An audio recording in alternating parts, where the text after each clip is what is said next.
Shalom saudara yang terkasih. Saat ini mari kita siapkan hati kita. Kita mau masuk ke hadirat Tuhan. Kita akan naikkan ucapan syukur di hadapannya.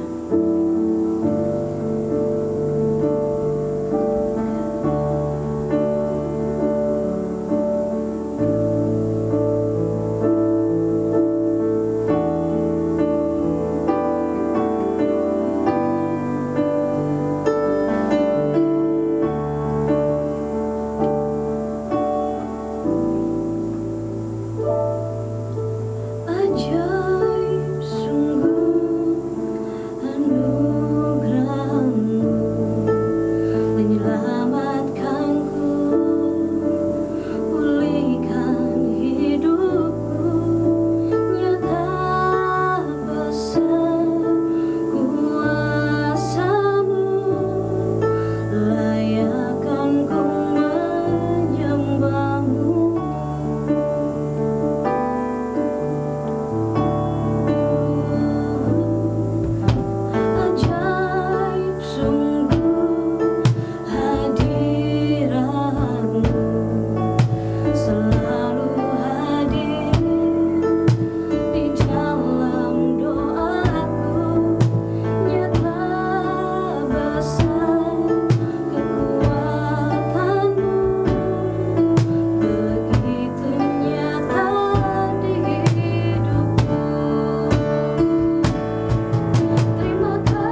Shalom Bapak Ibu sekalian, selamat pagi. Kita bersyukur hari ini kita bisa berjumpa kembali. Walaupun kita bertemu lewat udara, tetapi kiranya kita tidak berkurang semangat dan sukacita kita di dalam kita mengiring akan Tuhan. Mari Bapak Ibu, kembali pada pagi hari ini kita akan membaca dan merenungkan sebagian daripada firman Tuhan. Tapi sebelumnya, mari sama-sama kita tunduk kepala, kita berdoa. Kami sungguh bersyukur Tuhan untuk semua berkat-Mu yang Engkau curahkan bagi kami untuk dapat kami alami setiap hari dalam kehidupan kami Tuhan. Sungguh besar, sungguh banyak, sungguh tak terukur segala berkat-Mu kepada kami Tuhan. Kiranya kami dengan segala berkat yang luar biasa ini tetap beriman, tetap setia, tetap teguh di dalam iman kami kepada Tuhan. Walaupun situasi di sekitar kami tidak menentu, tetapi biarlah kami tidak kehilangan harap kepada Tuhan. Pagi ini kami berdoa saat kami membaca dan merenung firman Tuhan, kiranya Tuhan kembali berbicara kepada setiap kami, mengisi hati dan pikiran kami dengan firman-Mu, sehingga kami dapat kuat terus menjalankan kehidupan kami di dalam dunia ini. Terima kasih banyak ya Bapak, urapilah hamba-Mu yang sederhana ini untuk dapat menyampaikan firman-Mu. Di dalam nama Yesus, Tuhan kami yang hidup, kami sudah berdoa. Amin. Amin. Bapak Ibu sekalian, pagi hari ini kita akan bersama-sama merenung sebuah topik, yaitu tentang kesabaran. Tentang kesabaran. Mari kita mendasari renungan kita pada pagi hari ini dari Yakobus pasal 5 ayat 7 dan 8. Yakobus pasal 5 ayat 7 dan 8. Mari kita perhatikan, saya membaca bagian ini buat kita sekalian. Yakobus 5 ayat 7 dan 8. Demikianlah firman Tuhan. Karena itu, saudara-saudara, bersabarlah sampai kepada kedatangan Tuhan. Sesungguhnya petani menantikan hasil yang berharga dari tanahnya, dan ia sabar sampai telah turun hujan musim gugur dan hujan musim semi. Kamu juga harus bersabar dan harus meneguhkan hatimu, karena kedatangan Tuhan sudah dekat. Nah Bapak Ibu sekalian, kalau kita membaca kitab Yakobus ini, kita ingat bahwa Yakobus ini seringkali menjadi perdebatan di dalam Alkitab. Karena kalau kita lihat sepintas seolah-olah teologi daripada Yakobus ini berbeda, bertolak belakang, rasanya jauh sekali antara langit dan bumi dengan para penulis Alkitab yang lain, dengan teologi daripada tokoh-tokoh ataupun penulis-penulis Alkitab lainnya, khususnya Paulus. Kalau kita mengenal Paulus, kita menyebut dia sebagai rasul iman atau orang yang menekankan tentang iman, bahwa kita ini dapat diselamatkan hanya oleh iman. Muncullah istilah sola fide. Jadi kalau Paulus yang menulis begitu banyak buku di dalam Alkitab, termasuk kitab Ibrani, yang kelihatannya secara sepintas berbeda sekali dengan Yakobus ini. Kitab Ibrani misalnya sangat mencolok bukan? Mengatakan berulang kali tentang iman. Salah satu pasal yang terkenal, Ibrani pasal 11, bercerita tentang karena iman maka Abraham karena iman, maka Hagar karena iman, dan karena iman. Sehingga disebut sebagai the hall of faith. Satu pasal yang sangat menarik kalau kita bicara tentang iman. Tetapi tadi saya mengatakan seolah-olah kalau kita melihat tulisan daripada Paulus, tulisan daripada para penulis Alkitab lainnya menekankan tentang iman. Yakobus ini justru katanya berbeda. Menekankan tentang perbuatan. Tentang prakteknya. Tentang kehidupannya sehari-hari. Jadi satu bicara iman, satu bicara perbuatan. Seolah-olah berbeda. Seolah-olah bertolak belakang. Bahkan berlawanan, bertentangan satu dengan yang lain. Tetapi Bapak Ibu sekalian, mari kita ingat pada pagi hari ini bahwa sebetulnya tidak bertentangan. Justru saling melengkapi. Justru saling menjelaskan. Maksudnya adalah iman tanpa perbuatan adalah mati. Tidak bisa orang berkata, saya beriman kepada Tuhan. Tetapi perbuatannya, prakteknya, hidupnya bertentangan dengan iman tersebut. Tidak bisa. Sebuah hal yang tidak mungkin. Mustahil. Jadi maksudnya adalah justru Yakobus ini ingin menggabungkan, ingin menjelaskan, ingin mengatakan bahwa kalau orang punya iman yang sejati, kalau orang punya iman yang benar, maka pasti otomatis berkaitan langsung, pasti akan terbukti melalui perbuatannya. Otomatis, tidak dibuat-buat, tidak ditampilkan sedemikian rupa, padahal tidak demikian. Maka kalau kita membaca kitab Yakobus ini, demikianlah maksudnya. Bahwa menekankan orang yang beriman itu pasti akan ditunjukkan melalui perbuatannya sehari-hari. Nah, Bapak Ibu sekalian, salah satu kalau kita bicara tentang praktek iman, perbuatan yang nyata sebagai buah, sebagai bukti bahwa orang itu punya iman yang benar kepada Tuhan, itu adalah bersabar. Nah, itulah yang akan kita bicarakan pada pagi hari ini tentang kesabaran. Ya, sebetulnya kalau memang kita mau berpikir lebih dalam, mengkaitkan lebih dalam, jelas sebetulnya sangat berkaitan. Ya, antara tulisan Yakobus ini dengan kitab-kitab yang lain, antara Yakobus dengan penulis yang lainnya. Misalnya Bapak Ibu, sangat jelas bukan? Tatkala di dalam kitab Galatia, Paulus bicara mengenai apa? Salah satu yang sangat terkenal di sana adalah bicara mengenai buah roh. Buah roh itu apa Bapak Ibu sekalian? Buah roh adalah kasih, sukacita, damai sejahtera. Apa? Ada kesabaran di sana. Ya.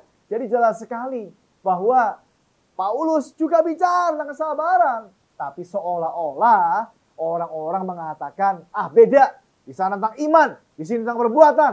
Sebetulnya ya sama Bapak Ibu sekalian. Nah, saat kita bicara mengenai kesabaran, kata Yakobus Bapak Ibu sekalian, dia sendiri punya pemahaman, punya penjelasan yang menarik yang akan kita bicarakan pada pagi hari ini. Nah, mari Bapak Ibu kita perhatikan ayat yang ketujuh ini. Kita bicara tentang kesabaran. Di dalam ayat yang ketujuh disebut kata petani. Coba kita membaca ya. Ayat yang ketujuh tadi kita sudah baca. Mengatakan apa? Karena itu, saudara-saudara, bersabarlah sampai kepada kedatangan Tuhan. Sesungguhnya petani, kata petani. Bapak Ibu, bersabar yang saya maksud pada pagi hari ini. Yang pertama Bapak Ibu sekalian, bersabar dalam tetap bekerja. Bersabar dalam tetap bekerja. Maksudnya Bapak Ibu sekalian, orang sabar bukan berarti orang yang santai. Orang yang sabar bukan dia duduk-duduk di rumah tanpa pekerjaan. Orang yang sabar bukan orang yang malas. Orang yang sabar bukan orang yang bingung, gak tahu mau kerja apa. Justru orang yang sabar, dia haruslah tetap mengerjakan pekerjaannya, apapun yang dia kerjakan dengan rajin, dengan disiplin, dengan sungguh-sungguh setiap hari seperti biasanya. Jadi, kalau di sini disebutkan sebagai seorang petani, ya, dia bekerja dengan baik. Bekerja dengan jujur, bekerja dengan disiplin, bekerja dengan sungguh-sungguh. Dia harus bangun pagi seperti biasanya, dia harus bekerja seperti biasanya, dia harus mengasah alat-alat pertaniannya dengan seperti biasanya. Kalau dia pakai garpu, kalau dia pakai itu bajak, kalau dia punya sapi, dia mempersiapkan sapinya, dia menjaga supaya sapinya tetap sehat, tetap kuat, tetap siap untuk bisa bekerja dengan baik. Kemudian dia menjaga juga kesehatannya supaya badannya sehat, tidak sakit-sakitan, supaya dia bisa kuat, supaya dia bisa bekerja terus-menerus, dan seterusnya. Begitu banyak hal yang harus dikerjakan oleh seorang petani, Bapak Ibu sekalian. Pada waktu dia melakukan semua pekerjaannya, disitulah dia bersabar. Bersabar bukan artinya bingung, melamun, pandangan kosong, tatapan kosong, lalu menunggu sesuatu hal yang gak jelas, Bapak Ibu sekalian. Kita nggak tahu apa yang akan terjadi hari esok. Daripada kita berasumsi, daripada kita menduga-duga, daripada kita mengira-ngira sesuatu hal yang tidak pasti, membicarakan dengan sampai capek, sesuatu hal yang nggak pasti, Bapak Ibu sekalian. Lebih baik kita melakukan pekerjaan kita yang pasti. Yang mungkin kelihatannya sederhana ya, petani. Rasanya petani saja. Pekerjaan apa itu? Pekerjaan yang mungkin kurang prestis, yang rasanya mungkin kurang bonafit, yang mungkin kurang keren gitu ya. Petani. What is your occupation? Just a farmer. Seperti seorang petani saja, kami bukan begitu, Bapak sekalian. Petani kelihatannya sederhana, tapi dia mengerjakan bagiannya dengan baik. Dia bekerja, dia mengatur waktunya, mengatur hidupnya, mengatur benihnya, mengatur kesehatannya, semangatnya, semuanya. Saya ingat Bapak Ibu, kalau di Semarang ya, saat ini saya melayani di gereja di Semarang, Bapak Ibu sekalian. Di Semarang ini, di Jawa Tengah, Bapak Ibu sekalian, itu banyak orang yang masih kuat khususnya ya, bahasa daerah ya, bahasa Jawa itu yang ya boleh dibilang halus, Bapak Ibu sekalian. Saya aslinya orang Jawa, maksudnya orang Surabaya, Bapak Ibu. Tetapi bahasa Jawa saya masih dibilang kasar, masih dibilang kurang halus dibandingkan dengan orang-orang di Jawa Tengah. Jawa Tengah bahasanya jauh lebih halus, jauh lebih, ya saya itu jarang mendengar. Saya jujur saja banyak yang tidak mengerti. Apalagi bahasa Jawanya Semarang. Aneh lagi, lain lagi Bapak Ibu sekalian. Nah, satu kali saya mendengar satu pepatah bahasa Jawa. Ya, apakah Bapak Ibu mengerti mungkin ya? Saya sebutkan. Disebutkan di sana, ora obah, ora mamah. Kira-kira Bapak Ibu mengerti enggak? Tentu mungkin tidak banyak yang mengerti ya. Karena Bapak Ibu di Bandung tentu saja jarang mendengar kalimat-kalimat seperti ini. Ora obah, ora mamah. Mungkin kalimat saya juga kurang pas cara mengucapkannya, lagunya, dialeknya, intonasinya, pronunciation-nya mungkin juga kurang tepat. Tapi kira-kira begitulah. Kata-katanya ora obah, ora mamah. Itu artinya adalah kalau nggak gerak, obah itu gerak, berubah ya, artinya bergerak. Kalau orang itu nggak bergerak, maka dia juga nggak bisa makan. Ya, jadi kalau orang mau makan, ya harus kerja, ya harus gerak, ya harus melakukan sesuatu. Nggak bisa tiba-tiba menunggu berkat dari langit, nggak bisa. Petani, dia bekerja dengan sungguh-sungguh, bekerja dengan serius. Kalimat tadi belum selesai, Bapak Ibu. Ada sambungannya, namanya juga seperti pepatah ya.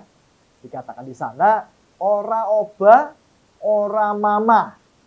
Sambungannya adalah ora ubet, ora ngliwet. Nah, itu. Ya, ora ubet. Itu kurang lebih kaitannya ya tadi sama. Bekerja tapi ada kaitannya sama ulet, ubet, ulet ya. Kerja keras dengan sungguh-sungguh, dengan serius, dengan pantang mundur, dengan banting tulang. Petani kan kalau kita pikirkan kerjaannya, wah, berat Bapak Ibu. Di bawah sinar matahari, ya, siang hari capek, berkeringat, badannya. Mungkin ada lagunya juga. Kalau orang kerja itu badannya sampai seperti hitam seperti itu, kuat sekali. Jadi itu orang ubet, orang ngeliwet, ya sama, tidak makan. Bapak Ibu, poin saya yang pertama, saat kita bicara mengenai sabar. Menurut kitab Yakobus, punya warna pengertian yang berbeda. Yakobus mengatakan, orang yang sabar, itu ya dia bekerja. Melakukan pekerjaannya dengan sabar. Melakukan kehidupannya sebagai seorang petani atau apapun juga dengan sabar. Demikian juga dengan kita semua Bapak Ibu. Mungkin kita sebagai karyawan, mungkin kita sebagai apapun, pimpinan perusahaan, bahkan ibu rumah tangga, sebagai seorang mahasiswa, apapun yang kita kerjakan. Mari kita kerjakan dengan sungguh-sungguh. Seperti seorang petani, dengan serius, dengan disiplin, dengan sepenuh hati. Itu. Ya, yang pertama Bapak Ibu. Yang kedua Bapak Ibu. Masih di ayat 7. Tadi kita bicara tentang kata petani. Yang kedua, kata yang akan kita lihat adalah kata tanahnya. Kata tanahnya. Masih ayat yang ke-7, saya membaca. Sesungguhnya petani menantikan hasil yang berharga dari tanahnya. Kata tanahnya. Bapak Ibu, sabar menurut kitab Yakobus. Dalam khususnya bagian ini Bapak Ibu sekalian, saya mengatakan bahwa sabar itu bukan hanya di dalam tetap bekerja, tetapi yang kedua, sabar itu adalah di dalam tetap mengerjakan bagiannya. Bukan hanya tetap bekerja, tapi bagiannya itu apa? Tanggung jawabnya itu apa? Punyanya itu apa? Dikatakan di sini tanahnya. Jelas sekali, bukan tanah orang lain. Bapak Ibu, maksud saya adalah kadang-kadang kita ini terlalu capek, terlalu berat beban hidup kita. Karena apa Bapak Ibu? Karena kita punya beban sendiri, ditambah lagi beban orang lain. Kadang-kadang kita ini mikirin terlalu banyak orang lain. Maksudnya kejelekannya. Kita ini kadang-kadang terlalu sibuk urus orang lain. Pusing dengan urusan orang lain. Kelemahan, kekurangan, kegagalan. Aduh, kalau ada orang yang jatuh dalam dosa, mengalami kelemahan, punya kekurangan, punya masalah, rasanya wah, heboh. Bagian ini mengatakan tanahnya. Bapak Ibu, saya percaya yang namanya petani gak ada waktu mikirin orang lain. Gak ada waktu. Bayangkan pagi-pagi sebelum matahari terbit, sudah bangun, sudah siapkan segala sesuatunya. Dia harus berangkat tinggalkan rumahnya. Dia harus bawa itu peralatannya. Dia harus bawa sapinya atau mungkin apa yang dia akan lakukan hari itu. Dia bawa pergi ke sawahnya atau ke ladangnya atau ke tanahnya dalam bagian ini. Lalu mengerjakannya sampai siang, istirahat sebentar makan siang. Lalu terus kerja sampai sore, pulang ke rumah udah capek Bapak Ibu. Tinggal makan malam, mungkin bersih-bersih baru tinggal tidur. Apalagi orang dulu mungkin juga tidak ada hiburan malam. Kalau kita bicara zaman dulu, ya kurang sekali hiburan-hiburan yang membuat orang sampai tidur jauh malam. Petani fokus kepada pekerjaannya. Jadi Bapak Ibu sekalian, kita melihat bahwa seringkali kita ini, Bapak Ibu, terlalu banyak pikir urusan orang. Ya, makanya kita mengingatkan kita, kenapa kamu melihat selumbar di mata saudaramu. Padahal ada balok kayu di matamu sendiri, kamu tidak lihat. Kekuranganmu sendiri, kelemahanmu sendiri. Hal yang harus menjadi tanggung jawabmu sendiri. Harusnya menjadi bagianmu sendiri. Kamu tidak kerjakan, kamu tidak kembangkan, kamu tidak pusingkan, kamu tidak lakukan dengan sungguh-sungguh. Bingung orang lain. Kita ini ditambah sibuk. Bapak Ibu sekalian, hari ini kita diingatkan. Orang sabar itu, mari kita lakukan bagian kita dengan sepenuh hati. Yang mana? Bagian kita. Rumah tangga kita. Keluarga kita. Pekerjaan kita. Studi kita. Kita kembangkan dengan baik, Bapak Ibu. Kadang-kadang kita terlalu bingung untuk bagaimana caranya bisa mungkin memperlebar masalah, memperbesar masalah, menghebohkan masalah. Hal yang kecil jadi besar. Hal yang besar meledak, Bapak Ibu sekalian. Karena apa? Bingung kita ini.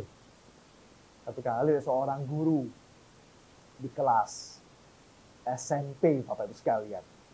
Seorang guru di kelas SMP yang meminta anak-anaknya, ayo gambarlah, panggil satu anak di papan tulis, gambarlah satu garis panjang kira-kira 50 cm.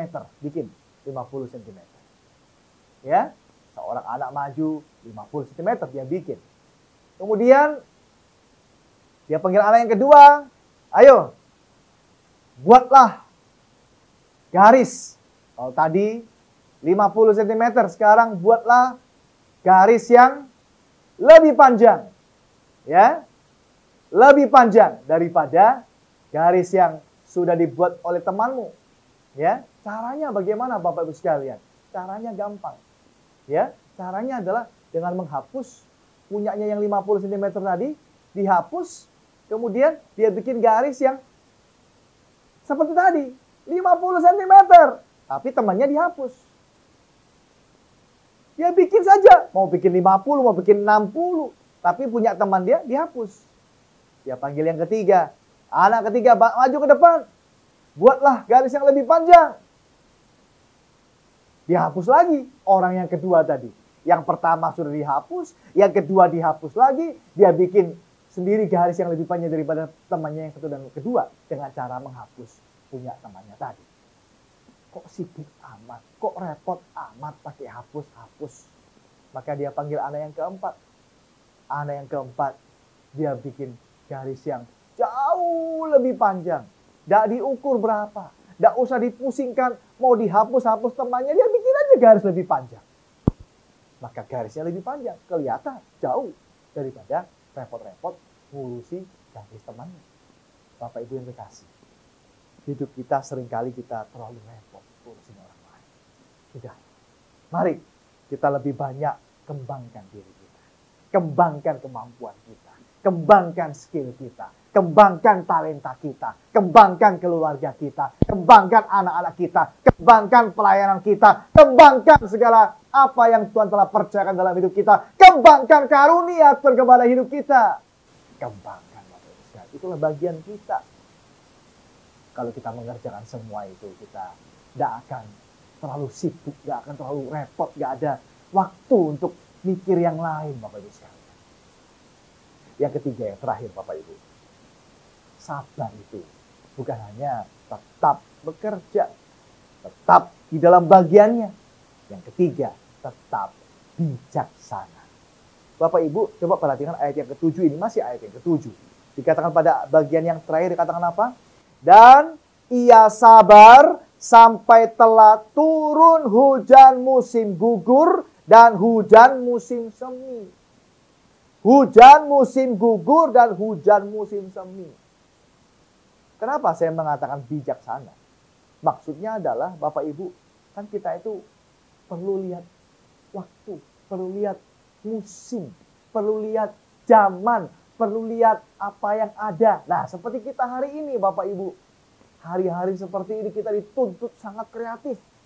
Melihat situasi pandemi seperti ini, apa yang harus kita kerjakan?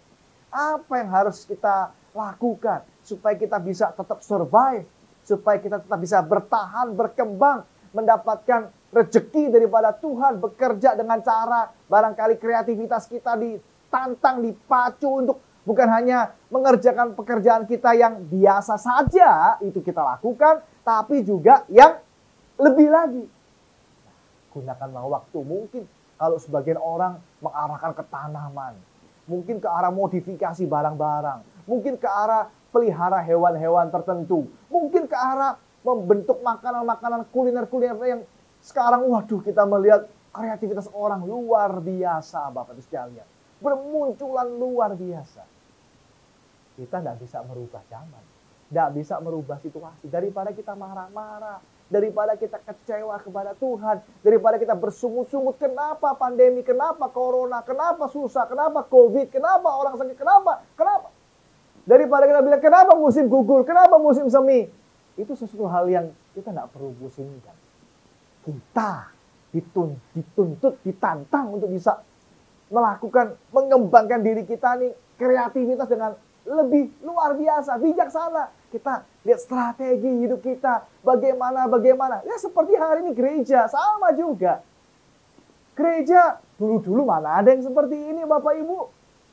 Ya, dulu-dulu ya sangat sederhana. Hari-hari ini, wah, dituntut harus bisa ngerti masalah ini. Nanti ada YouTube, nanti ada Zoom, nanti ada Google Meet, nanti ada banyak sekali. Kitanya jadi lebih kreatif. Peralatannya, keahliannya, pengetahuannya, tekniknya, macam-macam. Mari Bapak Ibu, kita melihat situasi yang ada. Justru memakai situasi ini untuk bisa lebih lagi mengembangkan diri dengan bijaksana. Daripada kita mengeluh, daripada kita marah-marah, kecewa, bersungut-sungut. Mari kita gunakan waktu yang ada, kesempatan yang ada, karunia yang ada untuk melakukan yang terbaik di dalam kehidupan kita. Amin Bapak Ibu. Kiranya kita semua tetap semangat, tetap sabar. Tuhan memberkati kita sekalian. Amin. Mari kita berdoa. Di dalam nama Yesus, kiranya Tuhan yang sudah berkarunia kepada kami, bukan hanya memberi kepada kami hidup, nafas, kesehatan, kesempatan, waktu, tapi juga karunia. Bahkan firman-Mu hari ini mengingatkan kita semua Tuhan, supaya kami sungguh hidup ini lebih sabar, lebih sungguh-sungguh, lebih setia kepada Tuhan. Biarlah kami di dalam situasi yang tidak mudah, pandemi corona seperti ini, kami tidak memusingkan bagaimana masalah ini dan itu, orang-orang yang heboh, yang berbicara bermacam-macam gosip dan hoax dan macam-macam yang lain. Biarlah kami mengerjakan bagian kami. Apapun profesi kami hari ini, biarlah kami mengerjakan dengan sungguh-sungguh. Dan kami juga mengerjakan hidup kami dengan bijaksana. Tuhan memberkati kami semua. Tuhan memberkati gereja, memberkati majelis hamba Tuhan yang ada. Hidup kami biarlah kami sungguh dipakai dan dijadikan berkat dimanapun kami berada. Terima kasih banyak. Di dalam nama Yesus kami sudah berdoa. Amin. Amin. Tuhan memberkati kita semuanya.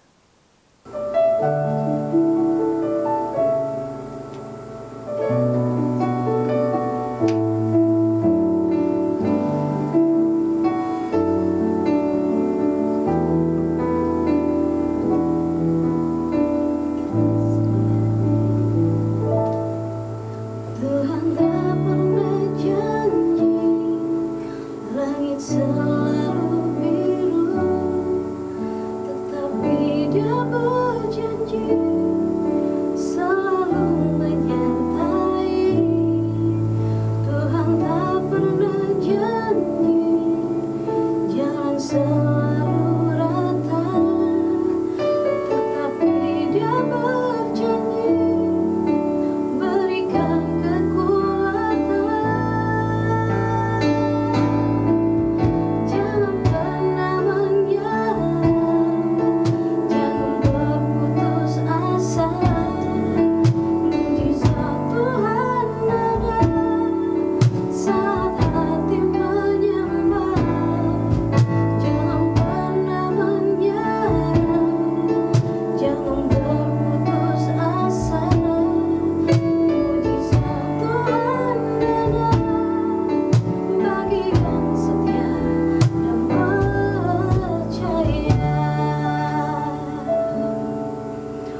Puji Tuhan, Bapak Ibu yang dikasihi Tuhan, kita sudah mendengarkan atau menyaksikan firman Tuhan pagi hari ini yang disampaikan oleh Bapak Pendeta Agus Susanto. Ya, kesabaran adalah orang yang beriman. Kesabaran orang yang beriman itu harus ada perbuatan, karena iman tanpa perbuatan adalah mati. Nah, tadi firman Tuhan begitu jelas pembelajarannya. Yang pertama disimpulkan, kesabaran itu tetap bekerja. Orang sabar itu tidak malas, tidak santai-santai ya. Dan juga bersabar itu melakukan tugasnya. Dan yang ketiga yaitu orang sabar itu tetap bijaksana. Amin.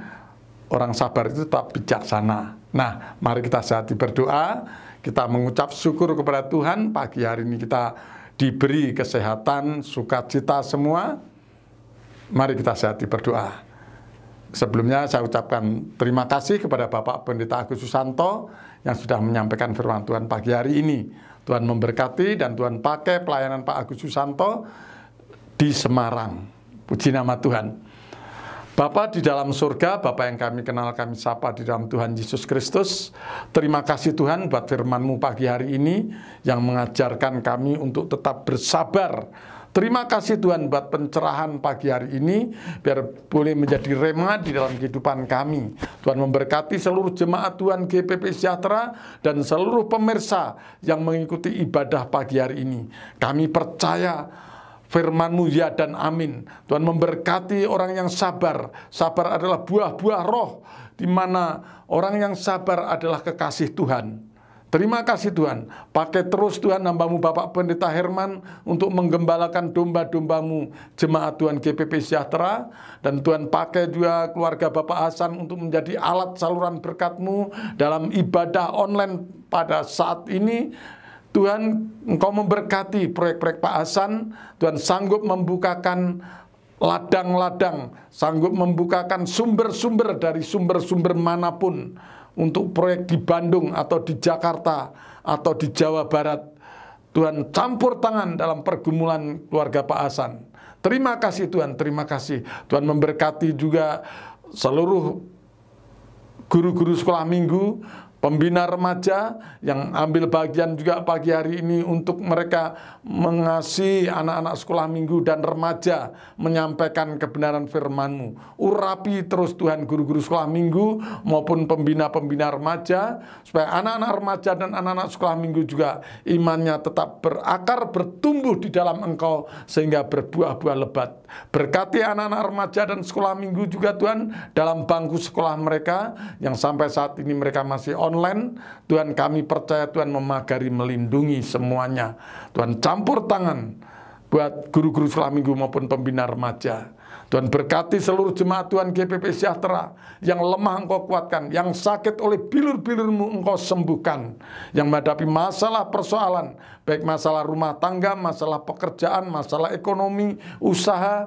Tuhan berkati, Tuhan berikan jalan keluar, berikan Tuhan solusi yang terbaik bagi seluruh jemaat Tuhan. Terima kasih Tuhan, terima kasih. Berkati kesehatan Bapak Lifaeng, nyatakan kuasa kesembuhan ilahi buat Bapak Lifaeng. Ginjalnya Engkau sembuhkan.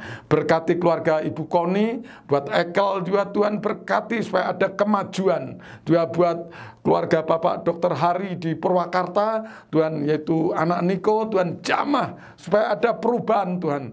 Kemajuan, Tuhan berkati Tuhan supaya nama Tuhan dipermuliakan. Kami juga berdoa untuk negara dan bangsa Indonesia. Tuhan berkati dari pemerintah pusat, dari pemimpin yaitu Bapak Presiden, Wakil Presiden, para menteri-menteri, juga para gubernur, para wali kota, para bupati, camat, lurah, bahkan sampai RW, RT di seluruh Indonesia. Tuhan berkati mereka, pakai Tuhan untuk membawa bangsa Indonesia ini menuju kesejahteraan yang lebih lagi dan menjadi Indonesia yang maju. Tuhan berkati juga para dokter, para medis yang saat ini juga sedang melakukan tugas sebagai Oh Tuhan, misinya vaksinasi. Tuhan, supaya seluruh rakyat Indonesia nanti bisa divaksin semua. Dan targetnya sehari 1 juta, bahkan akan ditingkatkan lagi. Tuhan, memagari, melindungi semua para dokter sehingga tidak tertular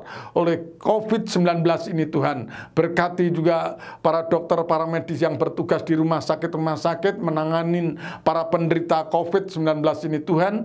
Supaya banyak-banyak Tuhan yang Engkau sembuhkan. Tambah-tambahkan Tuhan mereka yang Engkau sembuhkan melalui tangan dokter, para medis. Tuhan, pakai menjadi alat saluran kesembuhan ilahi. Tuhan, memberkati juga seluruh petugas rumah sakit sehingga mereka tidak tertular oleh COVID-19 ini Tuhan. Berkati TNI dan Polri, KPK, BPK dalam mengaudit keuangan dalam, oh Tuhan Yesus, untuk pembelian vaksin-vaksin maupun obat-obat untuk COVID-19 ini, supaya tidak ada kebocoran-kebocoran, supaya transparan semuanya Tuhan. Berkati Densus 88 juga dalam memberantas teroris. Berkati Tuhan, pakai menjadi alat-Mu Tuhan, benteng negara ini. Tuhan, kirimkan juga malaikat-malaikat surga berpasukan menjaga, melindungi negeri ini.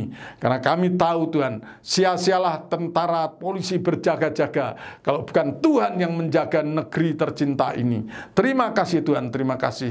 Segala puji dan hormat dan syukur hanya bagi Engkau. Dalam nama Bapa, Putra, dan Roh Kudus. Dalam nama Tuhan Yesus kami sudah berdoa dan mengucap syukur. Haleluya. Amin. Nah, Bapak Ibu Saudara, kirimkan persembahan saudara melalui rekening yang tertera di layar. Persembahan saudara, kolekte saudara, perpuluhan atau persembahan syukur, saudara kirimkan. Tuhan memberkati. Dan juga jangan lupa protokol kesehatan, pakai masker tetap kita lakukan ya. Bapak Ibu yang sudah divaksin tetap jaga kondisi, tetap pakai masker ya, protokol kesehatan tetap ya, dan jangan banyak pergi-pergian dulu ya. Informasi yang saya dapatkan begitu. Nah, minggu depan kita masih seperti biasa ibadah online, tetapi ya tetap semangat. Amin. Tetap maju terus ya. Kita saling ketemu melalui udara ya. Satu saat nanti hamba-hamba Tuhan akan mengunjungi Bapak Ibu Saudara sekalian ya. Kita sudah kangen kan semua, pengen ketemu, pengen ibadah bersama, tatap muka seperti dulu. Tunggu waktunya, adalah waktu Tuhan.